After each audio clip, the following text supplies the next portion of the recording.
Florida's first railroad opened in 1840, a short, isolated line out of Tallahassee that barely broke 22 miles of track.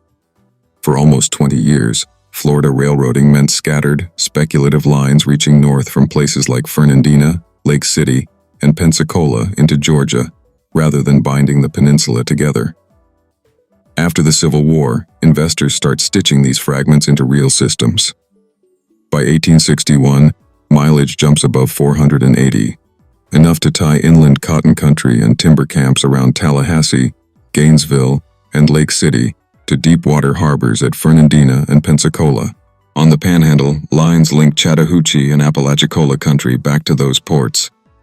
In the peninsula, river towns like Palatka and Sanford emerge as transfer points between St. Johns River steamers and the growing rail grid. Watch how the lines in your map creep down from the Georgia border. For decades, Florida is effectively a cul-de-sac of the southern network, with Jacksonville, Tallahassee, and Pensacola shipping raw materials north and bringing manufactured goods back in. The real transformation comes in the 1880s and 1890s, when mileage explodes past 3,000 and then 5,000 total miles. This is the Henry Flagler and Henry Plant era, when railroads drive hotel booms, citrus expansion, and land speculation from Jacksonville and St. Augustine down through Sanford, Orlando, and all the way to Tampa and Miami. On your dark base map, you can see tourism and agriculture literally writing themselves onto the state. Lines race down the Atlantic coast through Daytona, Palm Beach, and into Miami and Key West.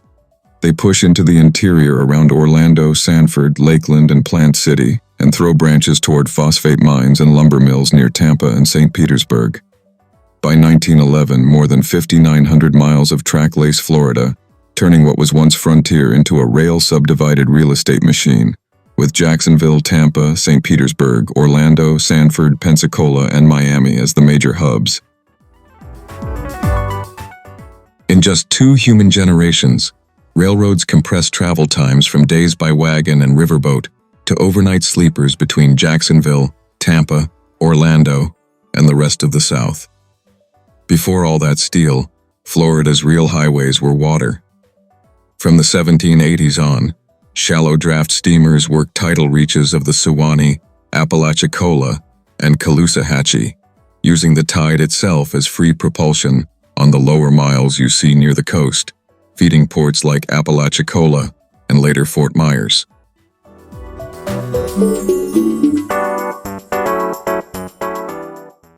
By the 1830s and 1840s, scheduled boats were pushing 160 miles up the St. Johns to Palatka, Sanford, and Enterprise, over 120 miles up the Suwannee to Ellaville, and nearly 100 miles up the Choctawhatchee to Geneva, Alabama.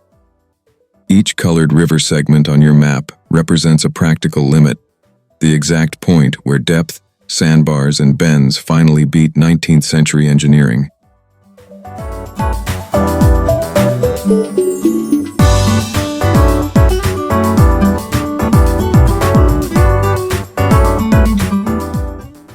Even after railroads arrive, these rivers stay busy, hauling timber, naval stores, and passengers from places rails either couldn't reach or couldn't reach cheaply.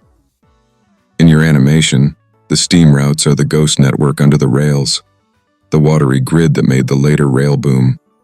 In cities like Jacksonville, Sanford, Tampa, and Miami, economically possible,